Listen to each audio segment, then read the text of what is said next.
Lekannya mana? Bubarin dulu. Enak aja kita nggak boleh. Bubar semuanya.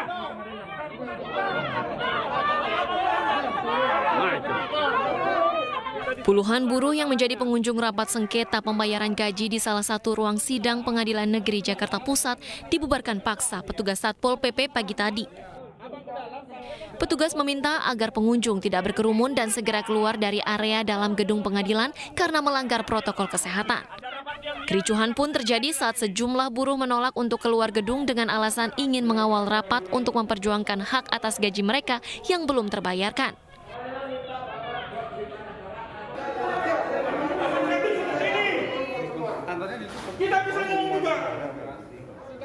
Setelah sempat bersih tegang, para buruh akhirnya bersedia keluar gedung setelah diberikan pengarahan oleh tim kuasa hukum. Saya mengusulkan lebih baik ditunda. Kenapa? Kalau kita rapat di dalam, yang di luar tidak ikut, nanti hak-hak kalian itu tidak terpenuhi. Makanya saya minta, kalaupun mau rapat terbuka semua masuk. Kalau nggak bisa rapat masuk semua, kita keluar semua. Nah, sekarang semua sudah keluar, saya sudah cek, ruangannya kosong. Kita sekarang semua bubar.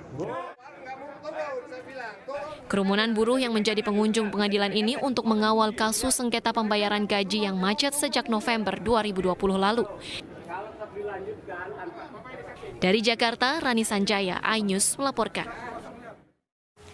Warga negara Amerika Serikat Kristen Gray yang mengajak warga negara asing ke Bali saat pandemi diperiksa imigrasi Denpasar, Bali. Cuitan Kristen Gray itu pun viral dan mengundang kecaman dari netizen Indonesia.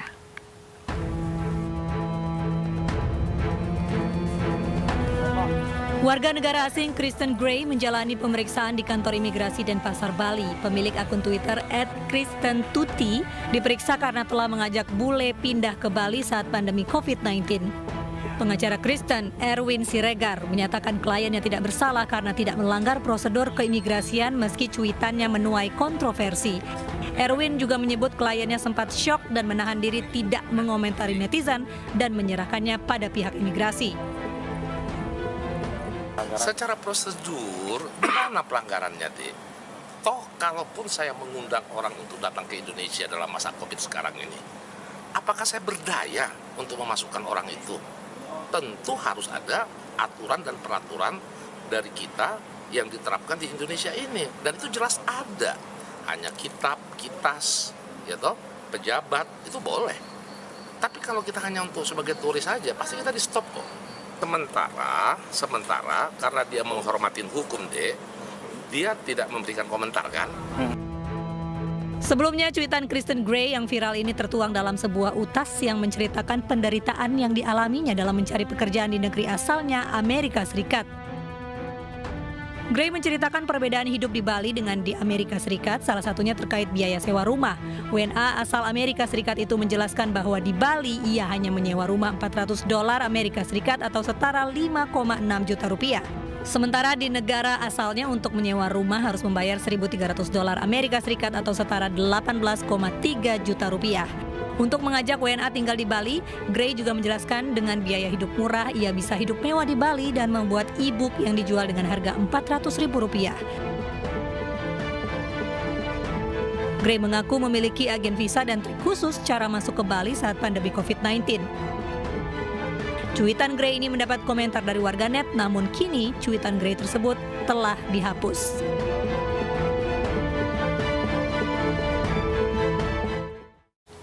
Tim SAR gabungan masih terus mencari korban dan memori kokpit voice recorder pesawat Sriwijaya RSJ 182. Namun hari ini pencarian terkendala cuaca buruk.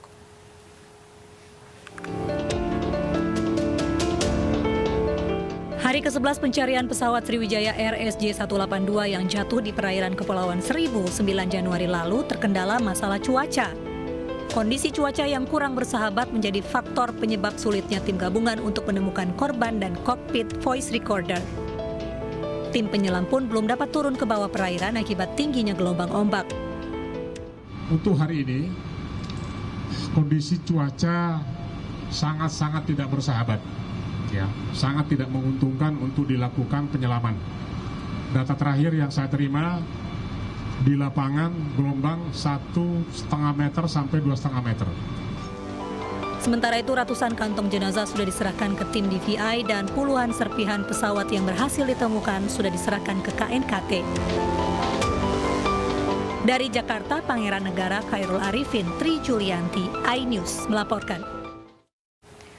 Seorang nelayan di Kabupaten Bekasi, Jawa Barat menemukan potongan tubuh manusia di tepi pantai Bungin, Muara Gembong. Diduga bagian tubuh tersebut merupakan korban penumpang pesawat Sriwijaya RSJ 182. Bagian tubuh manusia ditemukan oleh seorang nelayan di Kampung Muara Mati, Muara Gembong, Kabupaten Bekasi, Jawa Barat siang tadi.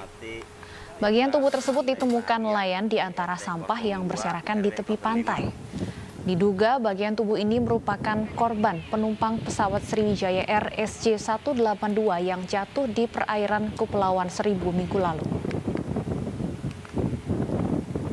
Nelayan melihat sesuatu yang kemungkinan yang sangat aneh gitu kan. Setelah mereka dekati, nelayan itu melihat ada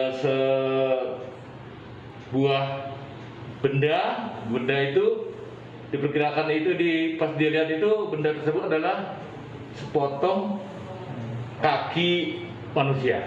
Ya diperkirakan itu benda tersebut adalah korban daripada. Nah, pemirsa, untuk mengetahui informasi terkini terkait pencarian Sriwijaya RSJ 182, ada rekan kami Armalina di Dermaga JICT 2 Tanjung Priok, Jakarta Utara. Selamat sore Armalina, ada temuan baru apa sore ini di Dermaga JICT 2? Ya, Stefani, April dan juga pemirsa, di hari ke-11 ini proses pencarian dari pesawat Sriwijaya SJ182 masih terus dilakukan oleh tim gabungan Basarnas, TNI maupun juga Polri.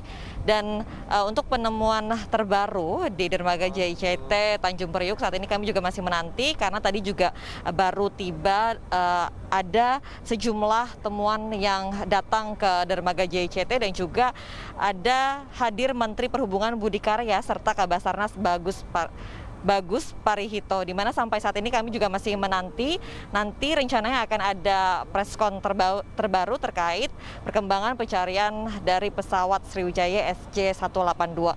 Dan untuk pencarian hari ini juga memang ada sedikit kendala. Tadi dari pihak Basarnas mengatakan bahwa tadi pagi ini sempat ditunda saat proses pencarian, diundur dan baru dimulai tadi siang dikarenakan memang ada gelombang yang cukup tinggi di dekat tempat pencarian titik fokus serta cuaca yang kurang mendukung, sehingga tadi pagi dari tim gabungan pencarian ini sempat memberhentikan proses pencarian terlebih dahulu, tidak ada penyelaman ke bawah permukaan dan tadi baru dimulai pada siang hari.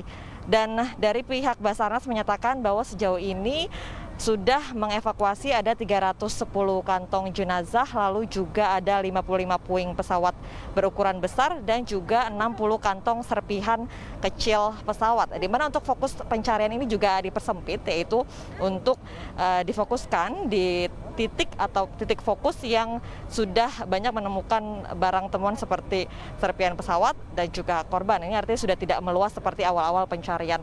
Dan proses pencarian ini diperpanjang kembali hingga 3 hari ke depan hingga hari Kamis, di mana sebenarnya kemarin sudah terakhir proses pencarian namun diperpanjang kembali hingga hari Kamis mendatang. April dan juga Stefani. Ya, terima kasih Armalina melaporkan langsung dari JICT 2 Jakarta. Pemirsa, Komite Nasional Keselamatan Transportasi menyebut jika flight data recorder Sriwijaya RSJ 182 yang jatuh di perairan Kepulauan Seribu berhasil diunduh tadi pagi. Namun unduhan ini masih diteliti oleh KNKT. KNKT berharap hasil investigasi dapat segera dipublikasikan ke masyarakat 30 hari ke depan. Hal tersebut diungkapkan Ketua Subkomite Investigasi Kecelakaan Penerbangan KNKT, Kapten Nur Cahyo Utomo. Adapun total hasil unduhan FDR tersebut mencapai 370 parameter, 27 jam dan 18 penerbangan. KNKT juga berharap agar cockpit voice recorder atau CVR dapat ditemukan untuk mendukung data-data yang diperoleh dari data FDR. Yang disampaikan sebelumnya bahwa kami sudah atau sedang mengunduh data flight data recorder, dan kami sampaikan bahwa data dari flight data recorder sudah bisa kami dapatkan, sudah berhasil diunduh. Kami mendapatkan beberapa petunjuk untuk bisa atau perlu kami dalami lebih lanjut data-data yang kami perlukan untuk keperluan investigasi. Ya, pemirsa, apa sebenarnya data yang bisa didapatkan dari FDR? Untuk mengulasnya sudah ada mantan Ketua KNKT Tatang Kurniadi. Selamat sore, Pak Tatang. Selamat sore, Mbak. Silakan. Baik, Pak Tatang, sebelum membahas mengenai CVR juga nanti, ini update terakhir FDR datanya sudah berhasil diunduh oleh KNKT. Sebenarnya mungkin bagi awam seperti kami, Pak, bisa dijelaskan data apa saja yang bisa didapatkan dari FDR? Ya, pertama kali selamat ya kepada KNKT bisa mengunduh FDR yang sudah terendam air dan susah mencarinya. Jadi selamat untuk tim dari KNKT. Data-data pada FDR itu adalah data tentang pesawat, seluruh attitude, sikap pesawat, apa yang terjadi pada pesawat, sedang apa pesawat, bagaimana mesinnya, bagaimana temperaturnya, bagaimana oil pressure-nya. Semua data-data ada di situ. Ada bisa sampai 1000 parameter ya, bisa dicatat kalau bagus FDR-nya. Nah, sehingga kita bisa mengetahui pesawat itu berjalan dengan baik, ada hambatan apa, ada gangguan apa, itu bisa terbaca dari data-data yang dihasilkan oleh flight data recorder tersebut, begitu. Baik Pak, apakah dengan ditemukannya dan berhasil diunduhnya FDR ini cukup? Karena CVR yang kita ketahui bersama belum berhasil ditemukan. Tentunya CVR harus bisa ditemukan ya, karena dua pasangan itulah yang akan membuat investigasi berjalan perfect, bagus gitu, lengkap. Kita puas membuat satu analisa, membuat satu penyajian kecelakaan itu terjadi kenapa, argumen-argumen dan kemudian juga rekomendasinya, itu bisa didapatkan dari dua benda itu, FDR dan CVR. Kalau salah satunya memang tidak dapat diketemukan, jangankan hanya satu ya, diketemukannya FDR atau CVR misalnya, tanpa ada dua alat itu, tidak diketemukan misalnya begitu. Para investigator kita punya berbagai teknik untuk tetap melanjutkan investigasi. Nah, kalau mudah-mudahan si CVR ini bisa segera diketemukan, ini kan baru hari ke-10 atau ke-11 gitu. Jadi pada Air Asia dulu itu hari ke-13 CVR bisa diketemukan. Baik, dengan sudah diunduhnya FDR ini, apakah proses penyelidikan bisa dilakukan atau dimulai Pak? Atau harus menunggu CVR ditemukan? Oh, tidak harus. KNKT itu sudah mulai bergerak pada saat kejadian diterima informasi kejadian kecelakaan. Mereka langsung mengumpulkan data-data dari operator, ya, mengumpulkan data-data dari bandara, misalnya itu komunikasi antara tower dan pilot dan pesawat. Yang itu pun juga bagian segmen itu ada juga di CVR nanti itu. Nah, itu sudah mulai bekerja, jadi jangan mereka itu para investigator, KNKT itu tidak menunggu sampai dua-dua alat itu ketemu dulu. Mereka sedang bekerja gitu, dan mereka juga punya kewajiban memberikan satu notifikasi kepada negara-negara yang harus diberikan laporan. Jadi kayak state of design, state of manufacture dari pesawat, ya. Amerika misalnya itu sudah harus diberikan. Ada notifikasi yang batasnya itu sampai seminggu, ya, mulai dari 2 hari. Dan kemudian waktu 1 bulan menurut aturan itu ada suatu laporan pendahuluan ya, preliminary report gitu. Jadi bisa dilaporkan di sini buat CPA belum ketemu misalnya demikian dan masih berlanjut. Jadi tidak harus menunggu CPR diketemukan dulu. Saya yakin KNKT sedang bekerja sekarang. Baik, Pak Tatang, berdasarkan keterangan data dari FDR yang sudah berhasil diunduh, total 370 parameter dan 27 jam atau 18 penerbangan. Berapa hari kemudian waktu yang dibutuhkan untuk membaca data ini?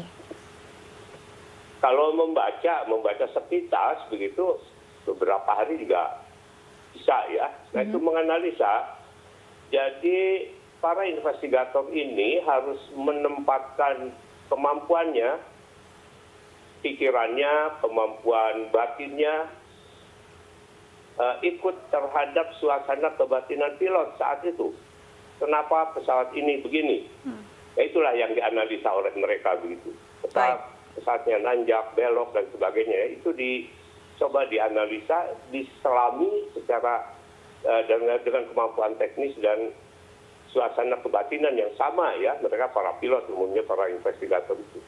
Supaya baik, bicara soal menganalisa, Pak Tatang, apakah sumber daya yang Indonesia punya sudah cukup mumpuni untuk menganalisa data dari black box atau perlu kerjasama dari luar negeri? Pengalaman saya, mereka yang ada di KNKT ini beberapa dikenal sudah pengalaman ya, beberapa memang baru. Nah, tapi soal kerjasama itu aturan internasional, Mbak.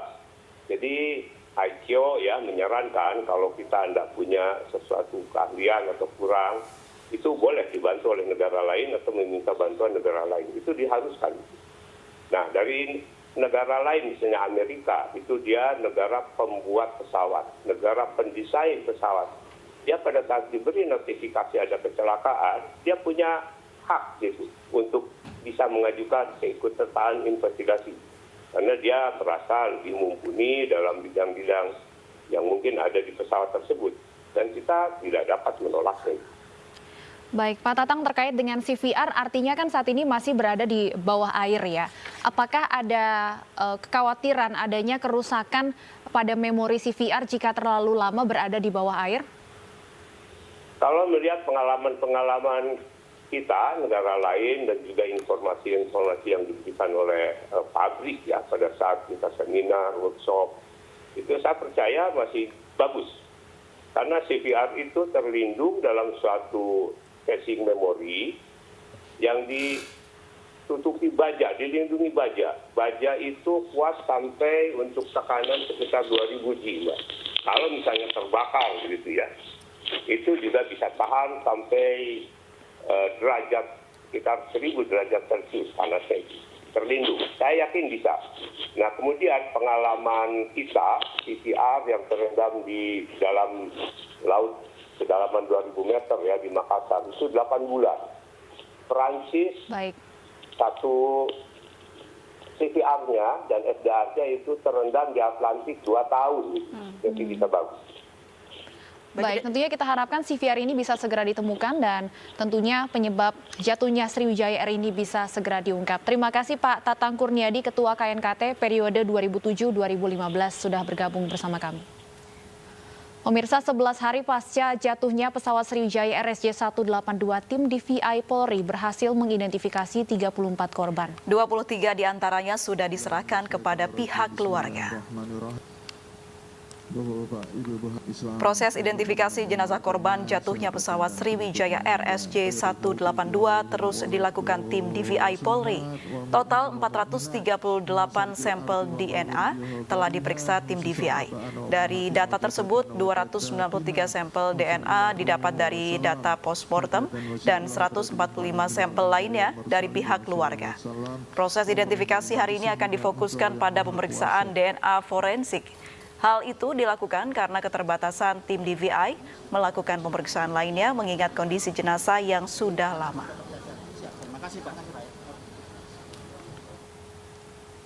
Total sampel DNA yang kami lakukan pemeriksaan sekarang sudah mencapai 438 sampel. 293 terdiri dari sampel postmortem dan 145 dari keluarga. Jumlah kantong yang kami terima dari fase 1 di Tanjung Priok sebanyak 310 kantong, sehingga ada penambahan. Hari ini kami akan melaksanakan pemeriksaan postmortem dengan membuka 4 meja pemeriksaan dengan tim yang lengkap. Sampai hari ini kami sudah berhasil mengidentifikasi 34 korban dan 23 korban.